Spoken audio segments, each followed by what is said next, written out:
감사합니다.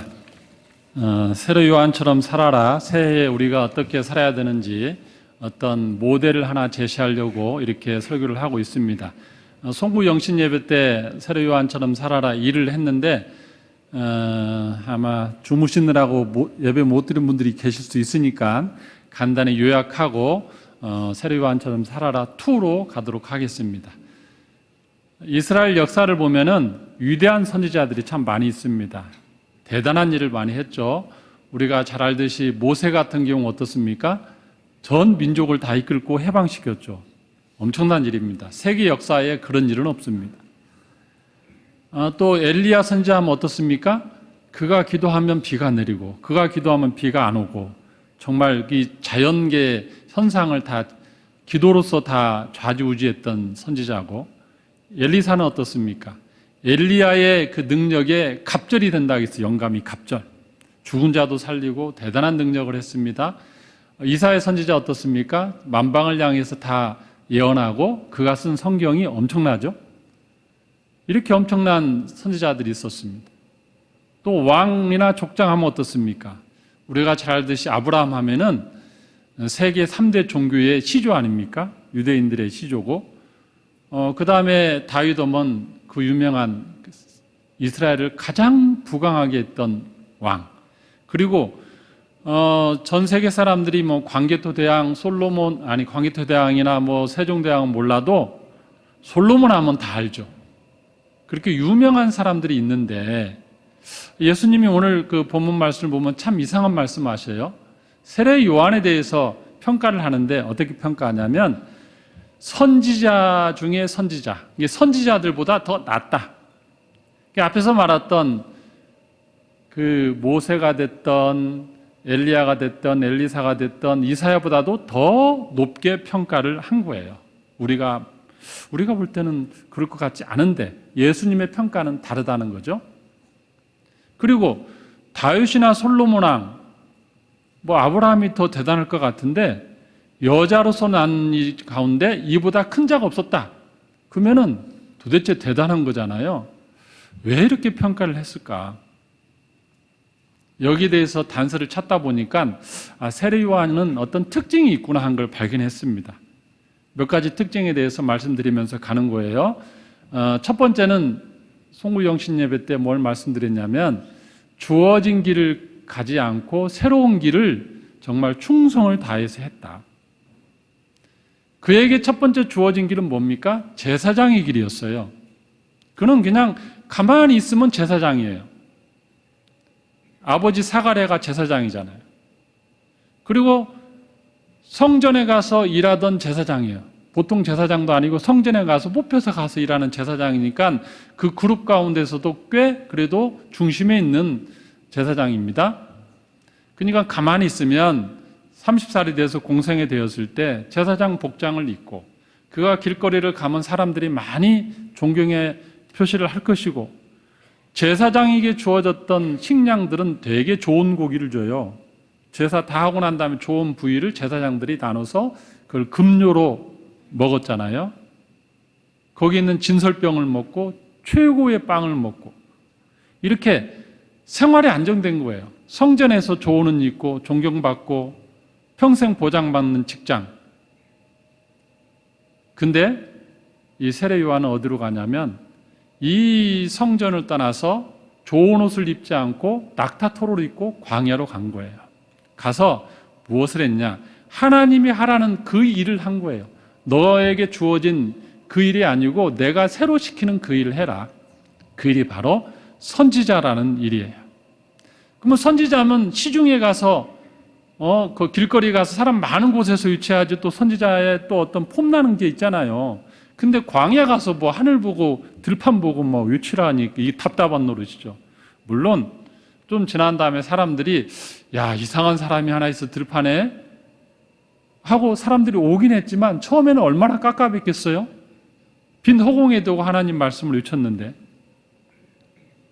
그는 주어진 길이 아니고 새로운 길, 선지자의 길을 갔다. 이것이 그의 하나의 중요한 단서입니다. 그다음에 두 번째는 뭐냐면 오늘 말씀드린 거는 종교인의 길이 아니고 신앙인의 길을 갔다. 성경에는 나오지 않습니다. 종교인의 길, 신앙인의 길은 나오지 않아요. 그러나 그때 당시의 어떤 분위기, 그때 당시의 종교적인 상황, 그리고 세례 요한이 했던 일들 가만히 보면은 종교인의 길과 신앙인의 길이 정확하게 구분이 돼요. 왜 종교인의 길이냐? 당시에 유대교의 종교 지도자들, 서기관, 바리새인, 사두개파, 제사장들, 이 사람들은 지금 종교인의 길을 가고 있는 거예요. 그들에게는 기득권입니다. 그들은 그 사회에서 상류사이고, 그들에게는 권력이 주어지고, 그들에게는 재물도 주어지고, 존경도 주어지고, 명예도 있고, 모든 것이 다 주어지는 종교인이라는 그 카테고리 안에 딱 있었던 수많은 종교인들이 있었어요. 근데 웬일인지 주님은 이 땅에 오셨을 때 그 종교인들을 그닥 좋아하지 않았어요. 오히려 바리새인을 향해서는 엄청나게 저주했죠. 그리고 성전을 향해서는 곧 무너질 거라고 그랬어요. 그러니까 그때 당시 예수님이 볼 때는 이 종교인들이 하는 것은 그닥 중요하지 않았습니다. 세례 요한은 지금 뭘 하고 있습니까? 신앙인의 길로 가는 겁니다. 그가 왜 광야로 갔는가? 그가 왜 동굴에서 먹고 자고 했는가? 그가 왜 제사장의 옷을 입지 않고 낙타 털옷을 입었는가? 그 이유는 그때 당시에 에세네파가 어떻게 활동했는지를 보면 압니다. 에세네파는 아주 소수의 분파였어요. 유대교에는 여러 파가 있었습니다. 우리가 잘 알듯이 사두개파 있고 바리새파 있고 그 다음에 에세네파가 가장 나중에 아주 조그만 분파였어요. 이 에세네파의 그 어떤 모토는 뭐였냐면 사람을 떠나서 하나님을 찾는다였어요. 기존에 있는 모든 유대교와 바리새파, 사두개파가 사람들 많은 곳에 살면서 성전을 중심으로 있으면서 신앙을 하고는 있는데 그들은 하나님을 놓친 것 같다. 그들에게는 하나님이 없다. 이렇게 결정을 내리고 우리는 이 모든 종교 의식을 떠나서 진정으로 하나님을 만나야 된다. 그래서 궁전을 떠나고 성전을 떠나고 사람을 떠나서 아주 외진 광야로 나간 거예요. 광야로 가서 다시 순수하게 하나님과 나 사이에 아무것도 없이 나는 하나님을 만나겠다. 그게 그때 당시에 에세네파들의 어떤 모토였습니다. 바로 이 세례 요한이 그거의 핵심이었어요. 에세네파의 핵심. 우리가 성경을 보면은 그들이 어떻게 살았는지 별로 이렇게 단서가 안 나와요. 근데 그 이스라엘 현지에 가보면 에세네파가 어떻게 살았는지 현장을 가보면은 그 자료들이 다 있고 현장이 있습니다. 제가 이스라엘 갔을 때 광야를 갔습니다. 가서 보니까 정말 삭막해요.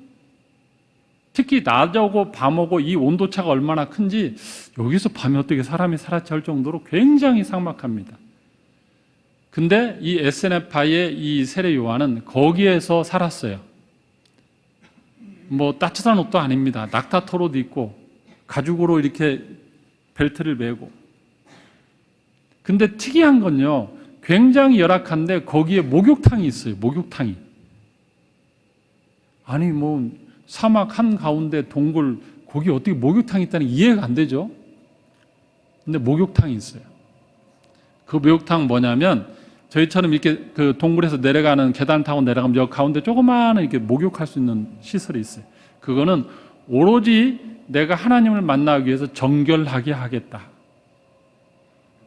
그 열악한 가운데 목욕탕을 하나 만들어 놓고 거기에서 목욕 재개하고 금식기도 하고 다시 하나님 말씀을 보고 정말 순수하게.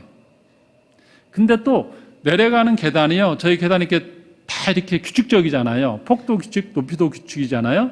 근데 거기 내려가는 계단은 폭도 들쑥날쑥, 높이도 들쑥날쑥.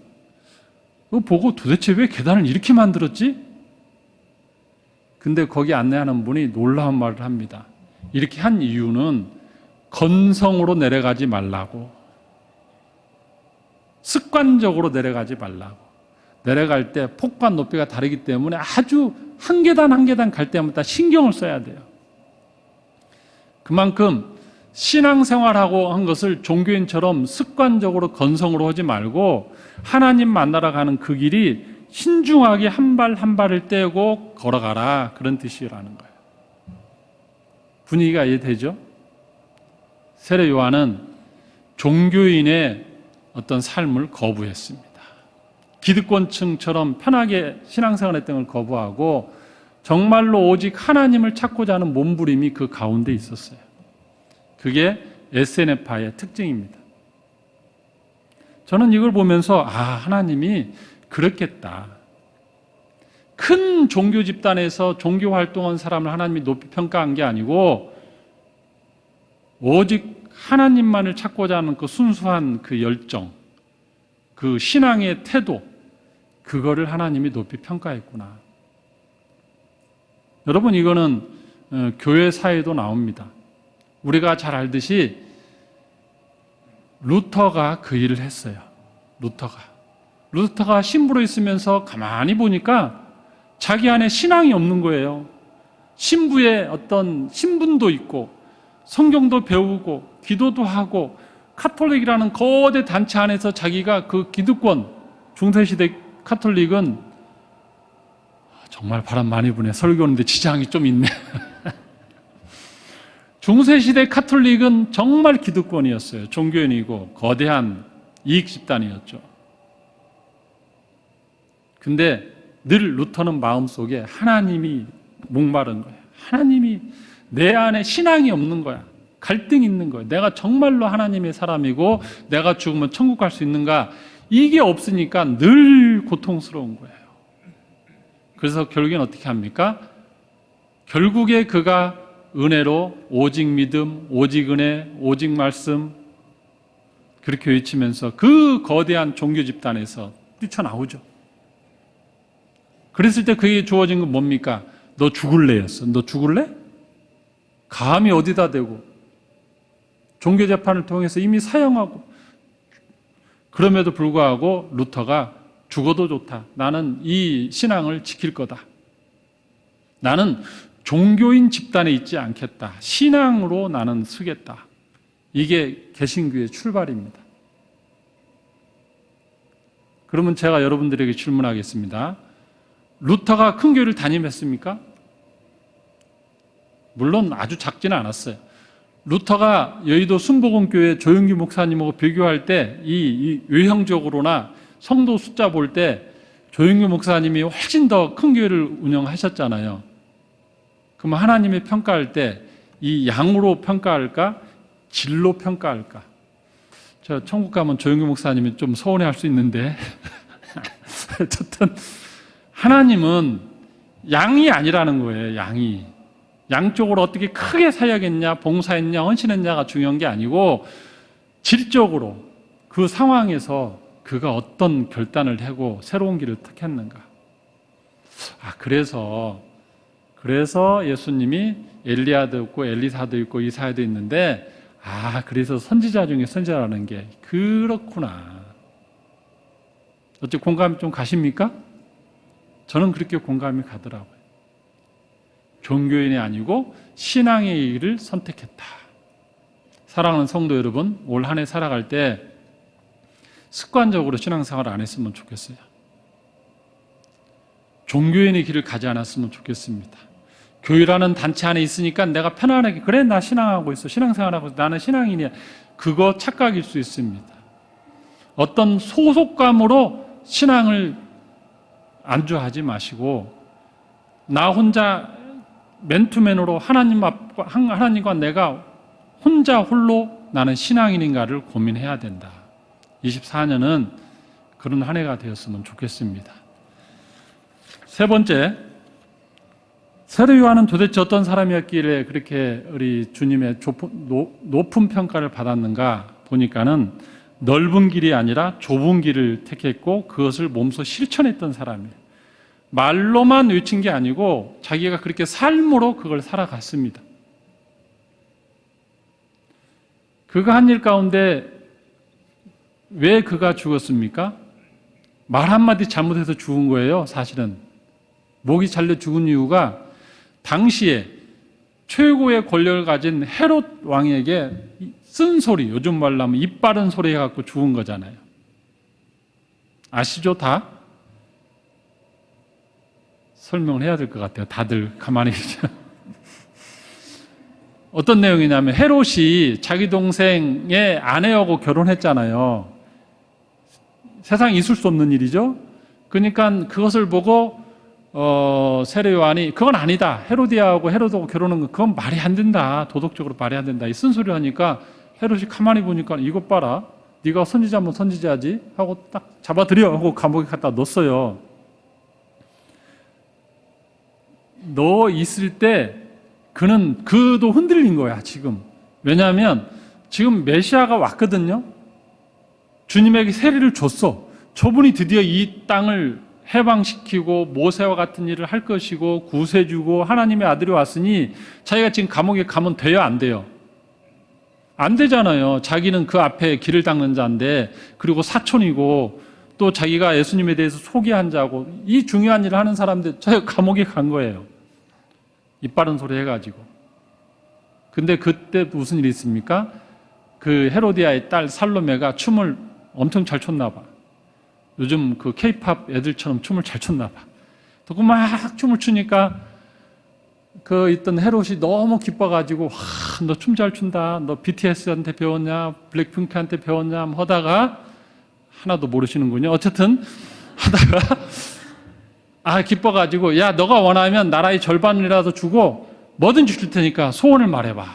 그랬더니 이 살로메가 엄마한테 살짝 물어. 엄마, 내가 뭐 달라고 할까 했더니 헤로디아가 아주 이 세례 요한 때문에 공경하니까, 야, 정반에 그 세례 요한복 댕강 잘라갖고 좀 달라고 그래.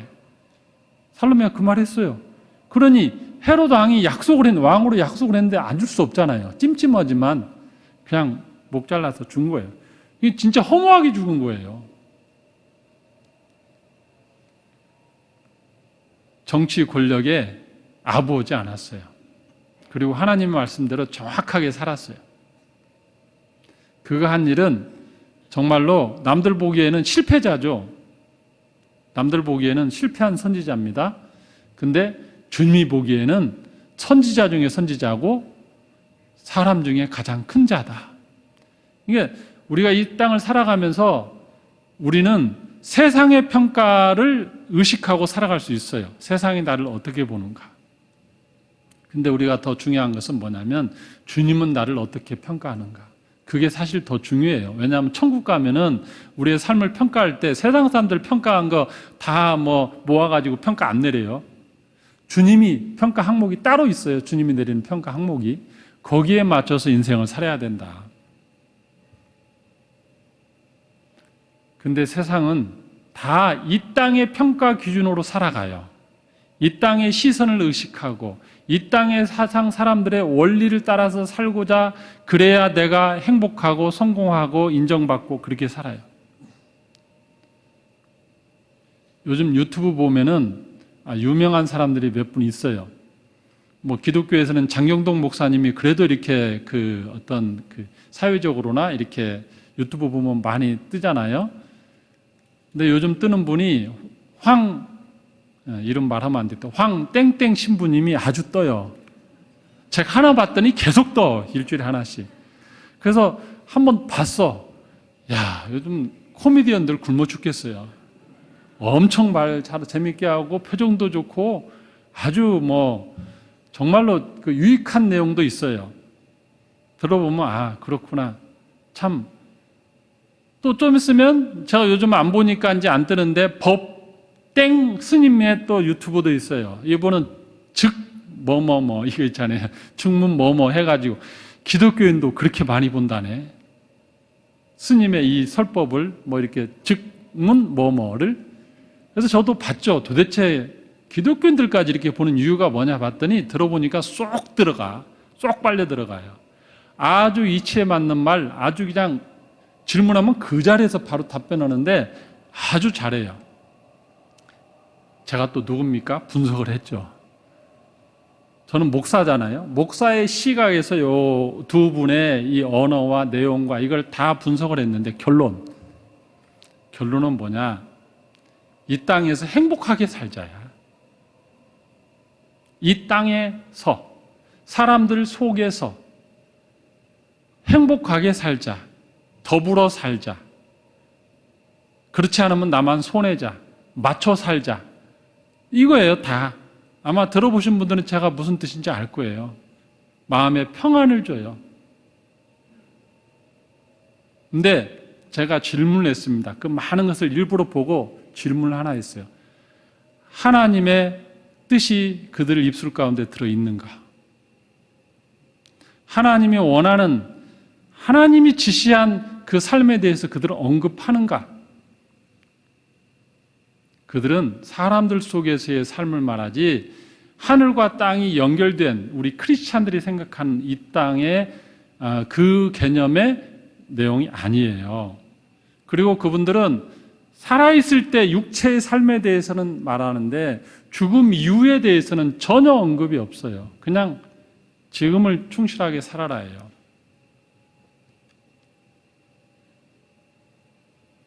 제 유튜브 보면 200회도 넘지 않아요.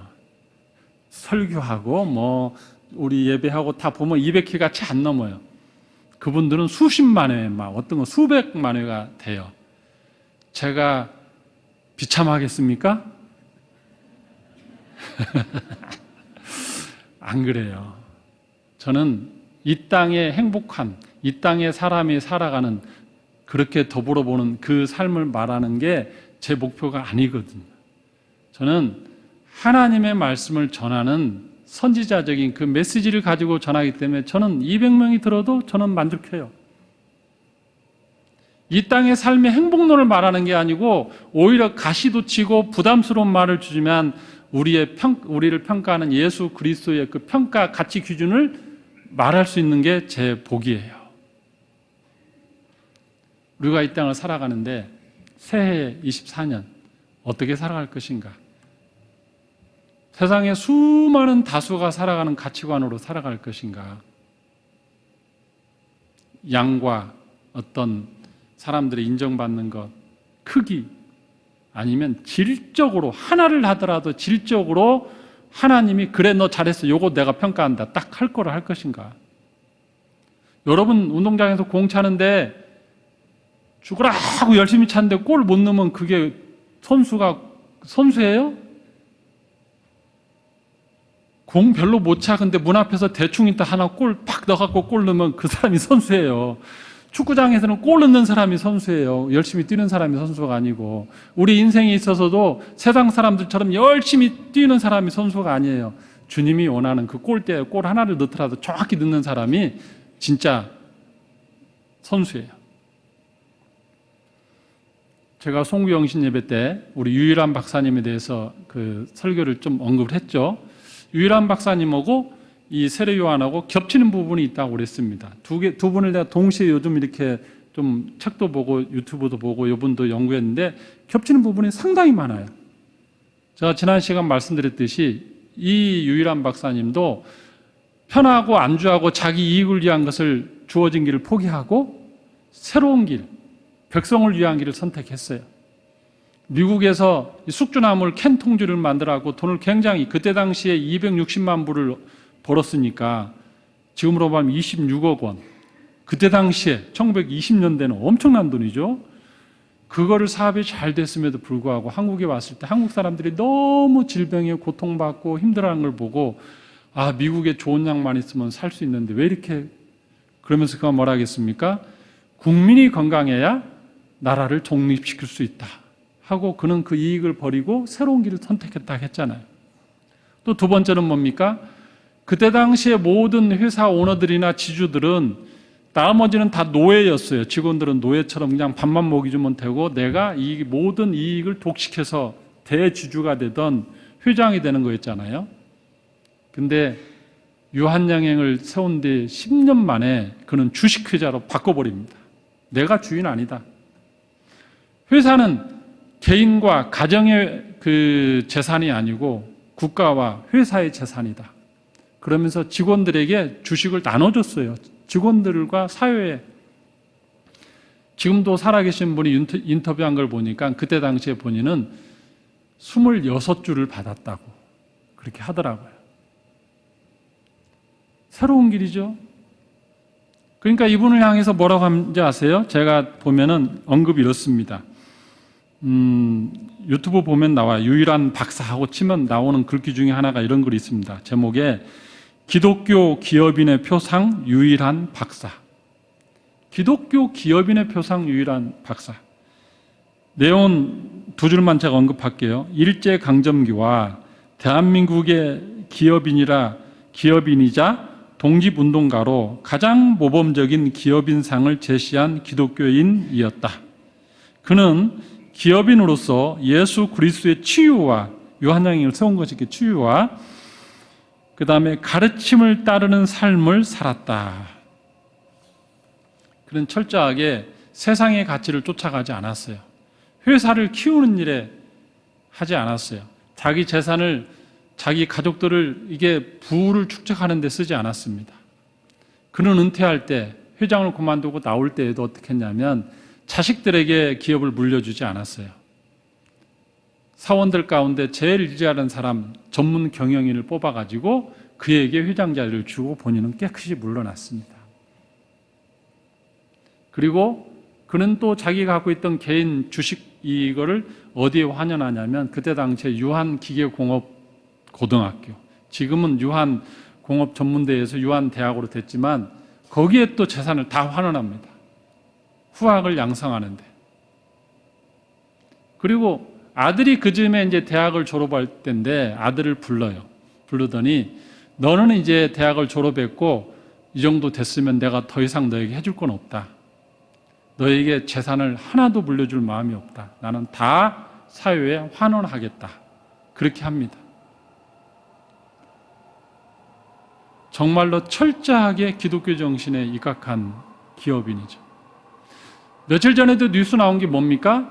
대기업에서 있는 일들이 뭐냐면 대기업 오너 가문의 그 식구들이 사회이사에 등재하고 일도 안 하면서 계속해서 많은 돈을 받아간다. 이게 며칠 전 뉴스에 계속 나왔어요. 아마 뉴스 들으신 분도 계실 겁니다. 전혀 다른 길이죠. 한국에 있는 수많은 재벌 기업들은 성장하고 키우고 싸지를 키우고 가족들이 그 모든 혜택을 누리고 다 이렇게 가족 경영식으로 갈 때 이분은 철저하게 주식회사를 말이 그랬지 1936년에 했다니까요. 요즘도 안 하는데 사람들이 철저하게 다수가 갔던 넓은 길로 가지 않고 소수의 길, 좁은 길로 갔던 가치관을 가지고 살았다. 우리가 크리스찬이라면 세상의 많은 사람들의 그 가치관을 따라 살면 안 됩니다. 물론 세상 살면서 그들의 가치관을 배워야죠. 그렇게 또 모나지 않게 살아야죠. 그러나 한편에서는 우리는 다른 정신으로 살아야 된다는 거예요. 좁은 길을 걸어가는 크리스찬의 삶으로. 다른 사람들이 볼 때는 실패하는 것 같고 왜 저래 그런 것 같지만 그 길을 걸어가는 게 우리 크리스찬의 길이다. 이제 말씀을 마치겠습니다. 2024년 새해가 시작됐는데 세 가지 세례 요한이 살았던 삶처럼 한번 살았으면 좋겠습니다. 첫째는 주어진 길이 아니라 새로운 길을 한번 도전하는 한 해가 되었으면 좋겠다. 두 번째는 종교인의 길이 아니라 습관적으로 살아가는 종교인의 길이 아니라 의지적으로 몸부림치는 신앙인의 길을 살았으면 좋겠다.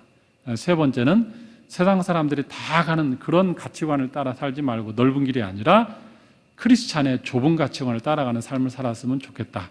이렇게 말씀을 드립니다. 기도하겠습니다. 하나님 아버지 감사합니다. 세례 요한을 바라보며 또 우리 신앙의 선배인 유일한 박사님을 바라보며 우리가 이 땅에서 새해 2024년 새해에 어떠한 마음가짐을 가지고 살아야 하는지 알게 하시니 감사하고 도전해 주시니 참으로 감사합니다. 그런 마음으로 우리가 살아가는 한 해 되게 하여 주시옵소서. 감사드리며 예수님의 이름으로 기도하옵나이다. 아멘. 찬송가 200